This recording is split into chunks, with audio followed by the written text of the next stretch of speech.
நேற்று வரைக்கும் எனக்கு ரொம்ப பயமாக இருந்தது. செமினார் நடக்கும்போது எப்படி இருந்தாலும் கிராமராக கொண்டு போவாங்க, நம்ம பேச சொல்லுவாங்க, இங்கிலீஷில் கம்யூனிகேட் பண்ண சொல்லுவாங்கன்னு ஒரு பயம் இருந்தது. இப்போ வந்து எனக்கு அந்த பயம் போயிடுச்சு. எப்பயுமே எனக்கு வந்து நிறைய ஃபீட்பேக் கொடுக்கணும்னு எப்பயுமே தோணும்.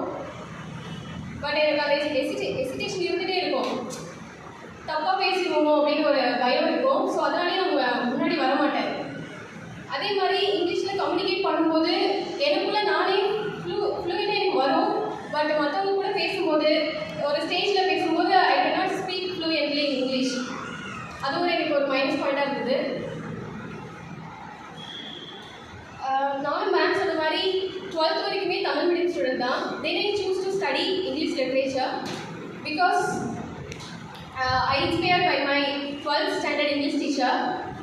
She giving me the confidence to choose that English literature.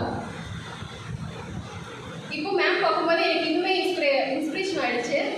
So அவங்க சொன்ன ஸ்டெப்ஸை ஃபாலோ பண்ணால் கண்டிப்பாக நம்மளால் இங்கிலீஷ் கற்றுக்க முடியும், கான்ஃபிடென்ட்டாக பேச முடியும். இப்போ மேம் கொடுத்த அந்த கான்ஃபிடென்ஸ் தான் என்னை இப்போ இங்கே வந்து பேச வச்சுருக்கு. Thank you so much ma'am.